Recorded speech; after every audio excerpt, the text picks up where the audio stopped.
Assalamualaikum warahmatullahi wabarakatuh. Semoga kamu dan keluarga selalu dalam keadaan sehat, juga dimudahkan dalam segala urusannya. Di video kali ini saya akan menceritakan sebuah film yang tidak kalah menarik dari film-film sebelumnya. Film ini berkisah tentang seorang pemuda yang hidup di keluarga miskin, bahkan saking miskinnya ia tidak mampu untuk melanjutkan sekolahnya.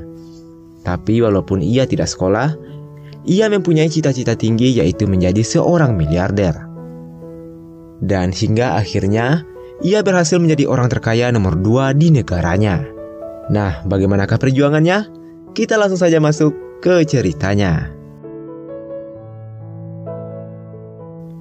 Film dibuka dengan memperlihatkan seorang pria muda bernama Jason yang merupakan cucu pewaris tambang minyak terbesar di Meksiko. Tidak hanya minyak, kakeknya juga mewarisi lahan pertanian, beberapa bank, bahkan yayasan sosial. Di suatu malam di sebuah restoran, ketika Jason berdansa bersama pacarnya yang bernama Lexi dibuat kaget ketika Jason menunjukkan sebuah kotak cincin, lalu melamarnya dengan sangat romantis. Namun tiba-tiba muncul seorang pria memberikan surat pada Jason dan pria itu langsung pergi meninggalkan mereka begitu saja. Waktu dibaca, ternyata surat itu berisi tuntutan dari sang paman soal sengketa harta warisan dan Jason pun segera pergi meninggalkan Lexi sendirian. Keesokan harinya, persidangan pertama Jason pun dimulai. Sang paman terus menyudutkan Jason dengan mengatakan kalau pria bau kencur seperti Jason hanya akan membuat perusahaan kakeknya bangkrut. Sang paman merasa bahwa dialah yang harus memimpin perusahaan-perusahaan tersebut. Sementara Jason tidak mau menyerahkan perusahaan itu begitu saja, karena ia tahu kalau sang paman hanya mengincar uang perusahaannya saja. Karena sidang kurang kondusif, hakim memutuskan untuk menunda sidang sampai minggu depan.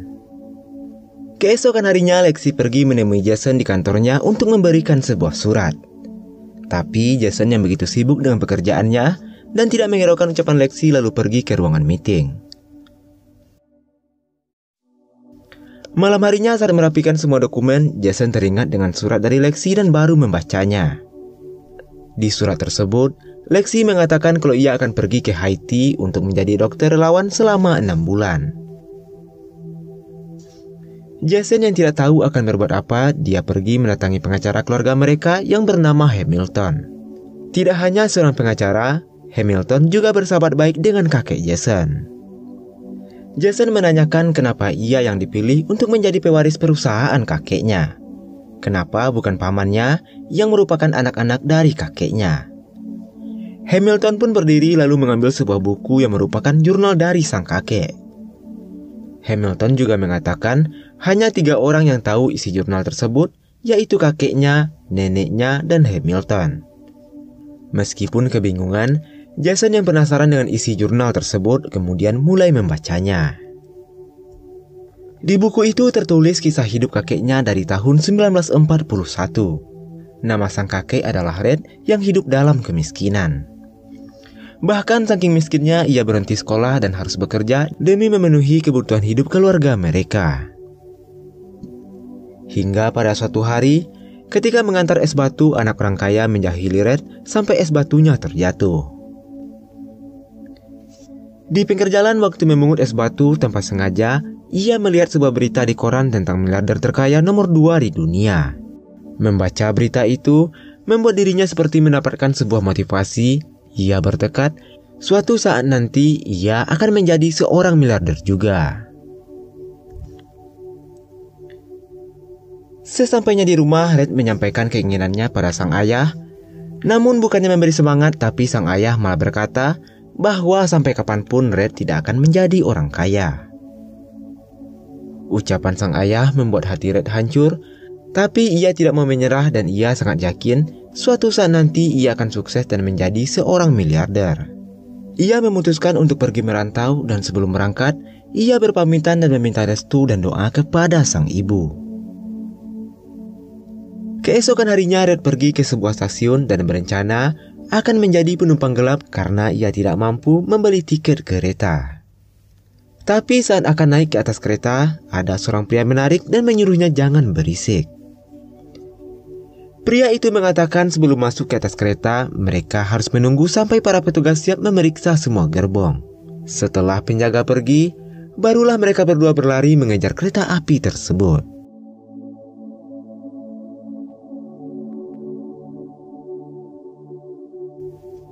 Hingga akhirnya mereka berdua berhasil naik ke atas kereta. Di perjalanan, Red melihat pria tua yang bersamanya seperti menulis sesuatu menggunakan jarinya. Red yang penasaran menanyakan apa yang ia lakukan. Pria tua itu menjawab kalau ia sedang menulis daftar-daftar yang harus ia syukuri hari ini. Red yang tidak mengerti dan tidak terlalu memikirkannya kembali melanjutkan tidurnya. Singkat cerita, mereka telah sampai di Texas. Mereka melompat dan Red berpisah dengan pria tua yang tadi bersamanya. Lalu ia mengikuti segerombolan orang hingga sampailah di sebuah desa kecil. Beberapa saat kemudian datang sebuah mobil yang ternyata orang itu adalah seorang pemilik peternakan yang sedang mencari beberapa pekerja untuk membuat pagar. Tidak menyia-nyiakan kesempatan, Red segera maju ke depan dan mengajukan dirinya. Pada awalnya ia tidak dipilih karena dirinya berbadan kecil, sementara lowongan itu untuk pria berbadan besar. Tapi setelah melihat kegigihan Red, pemilik peternakan akhirnya mempekerjakan dirinya. Singkat cerita, Red dan rekan-rekannya kini telah mulai bekerja. Saat sedang bekerja, ia didatangi oleh salah seorang rekannya yang bernama Carl. Carl mendorong tiang yang dipasangnya dan mengatakan kalau tiang yang dipasang oleh Red tidak akan kuat menahan 2 ekor sapi. Walaupun kesal pada Carl, Red kembali memperbaiki tiangnya dan membuatnya berdiri sekuat mungkin. Di saat yang lainnya beristirahat, Red terus saja bekerja dan baru berhasil mendirikan 1 tiang pagar. Karena kasihan, Carl menghampirinya lalu memberikan minum dan juga mengajarkan cara mendirikan tiang yang benar. Semenjak itulah mereka berdua mulai akrab.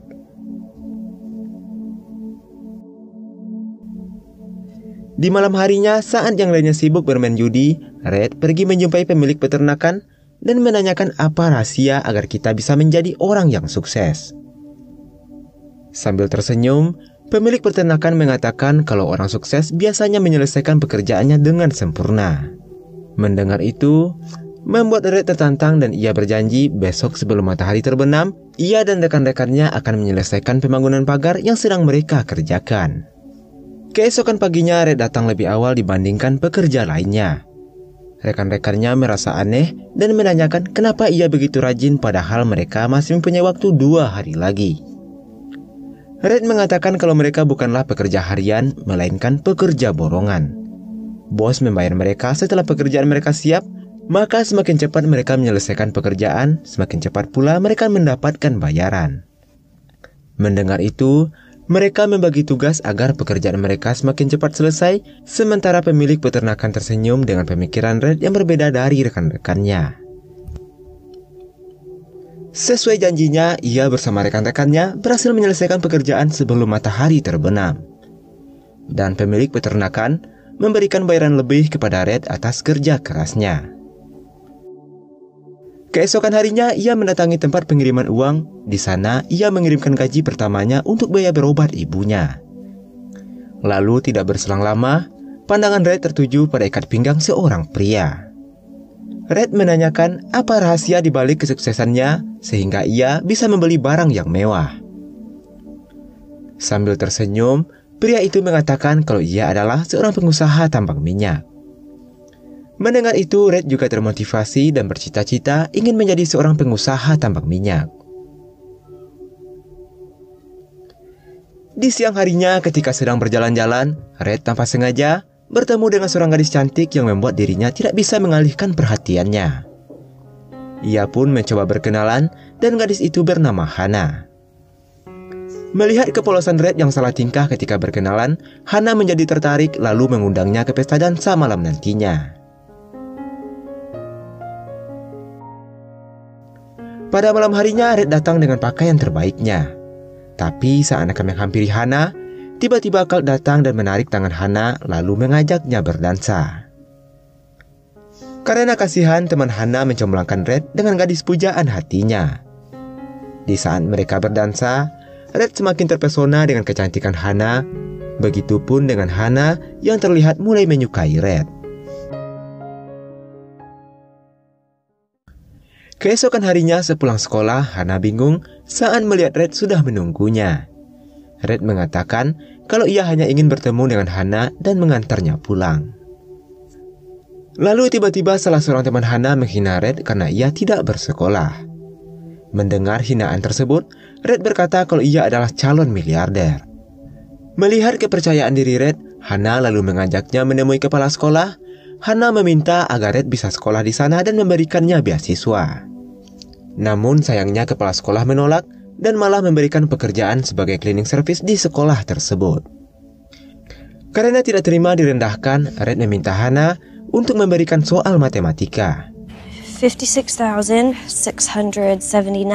times 61. 4,457,419. Tanpa pikir panjang, Red bisa menjawab soal itu dengan mudahnya. Dan akhirnya kepala sekolah terkesan, lalu menerima Red dan memberikannya beasiswa. Hari demi hari berlalu, Hana dan Red semakin dekat dan kini mereka pun berpacaran. Red pun memberikan cincin kepada Hana sebagai simbol bahwa suatu saat nanti ia akan menikahi Hana dan menjadikannya wanita paling bahagia di dunia. Di suatu hari saat mereka sedang berkencan di sebuah kafe, di radio terdengar sebuah berita penyerangan pangkalan militer Amerika Serikat oleh Jepang. Red pun terdiam dan berpikir kalau ia harus mengabdi dan ikut membela negaranya. Lalu keesokan harinya Red menjumpai Hana dan mengatakan kalau ia mendaftar sebagai tentara dan akan ikut berperang. Hana yang mendengar itu tidak memberikan izin karena ia takut kehilangan orang yang sangat ia cintai. Red meyakinkan Hana dan berjanji akan pulang dengan selamat dan setelah pulang dari peperangan ia akan menikahi Hana. 2 tahun telah berlalu, kini Red berada di medan perang. Komandan menyuruh salah satu tentara untuk mengantarkan surat ke garis terdepan. Tapi karena tentara tersebut ketakutan, Red bersedia menggantikan tugasnya. Di perjalanan ia bertemu dengan Carl yang ternyata Carl juga bergabung menjadi tentara. Obrolan mereka tidak berlangsung lama karena Red harus melanjutkan misinya.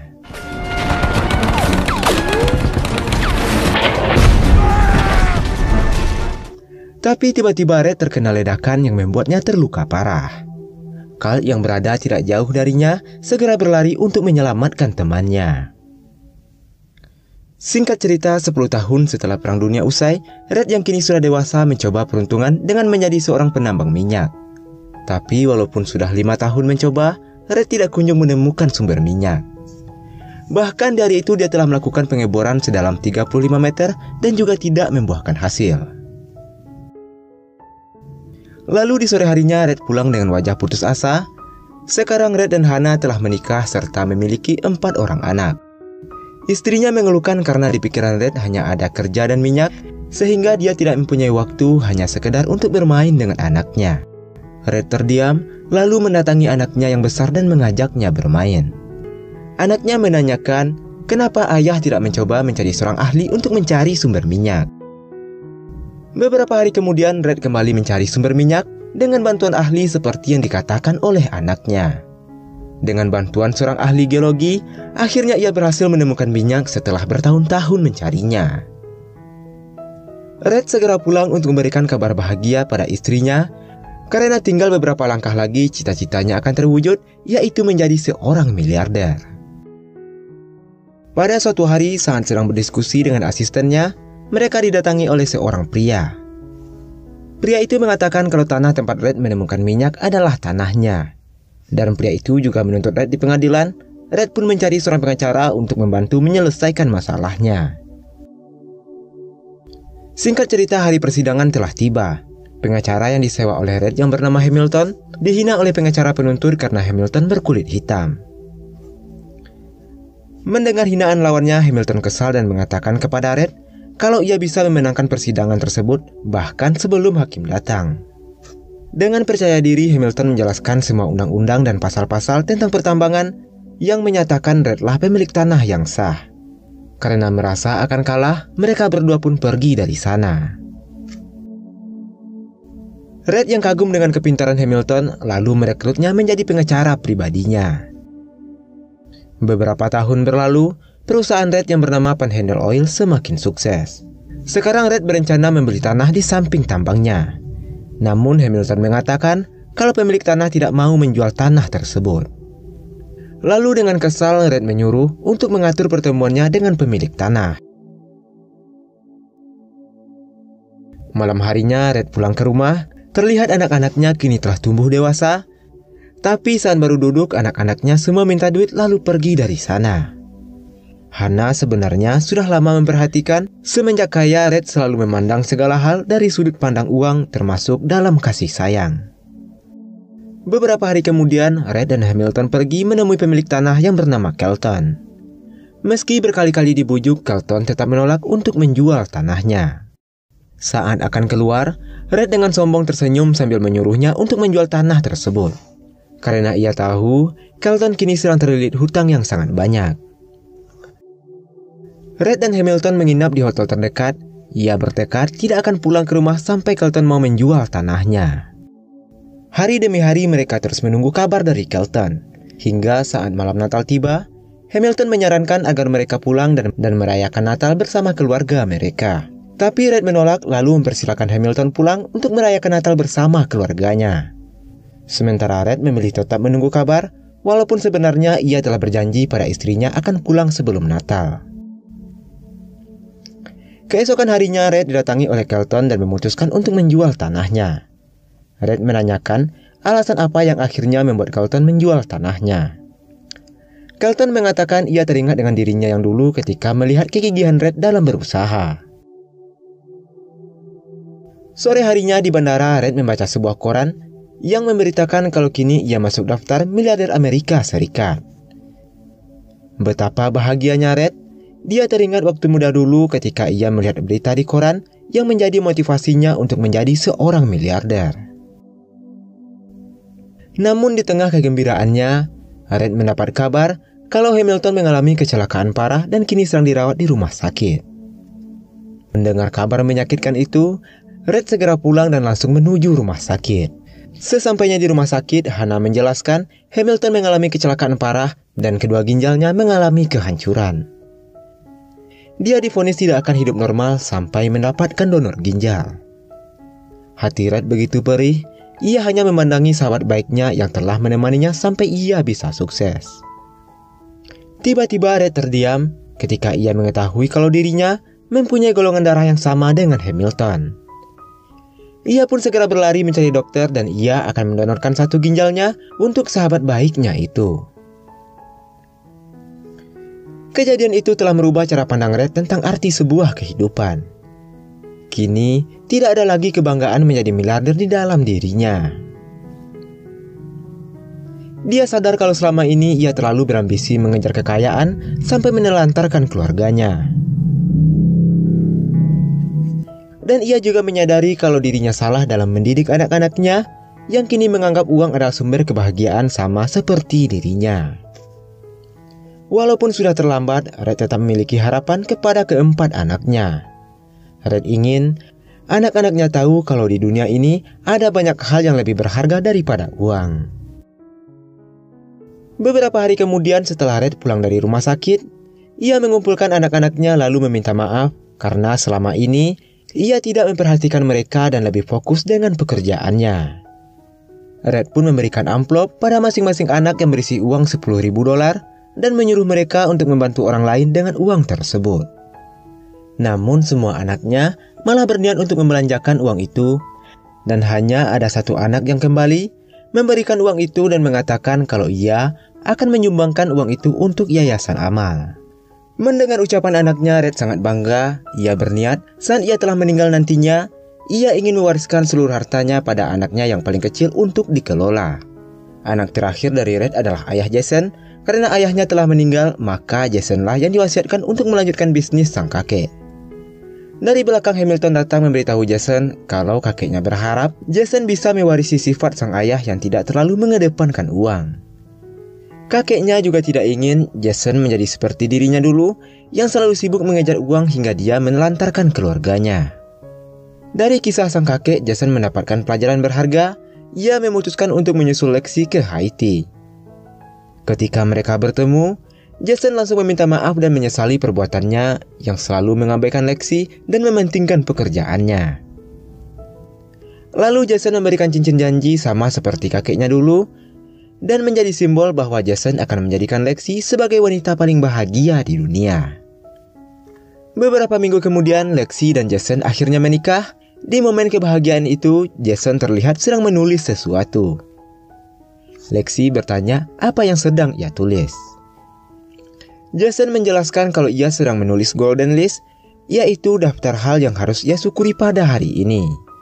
Dan hal yang paling ia syukuri di dunia ini adalah mencintai Lexi, lalu film pun selesai. Itulah alur dari film Ultimate Life yang menceritakan kisah perjuangan seseorang dalam menggapai impiannya. Dan pelajaran yang bisa saya ambil dalam film ini adalah tentang bersyukur. Seperti yang kita lihat di film ini, walaupun bapak tua yang ditemui di kereta hidup kekurangan, tapi ia masih sempat mensyukuri nikmat apa yang ia dapat di hari itu. Dan sudahkah kamu bersyukur untuk hari ini? Akhir kata saya ucapkan terima kasih, semoga bisa diambil sebagai pelajaran. Jaga terus kesehatanmu dan wassalamualaikum warahmatullahi wabarakatuh.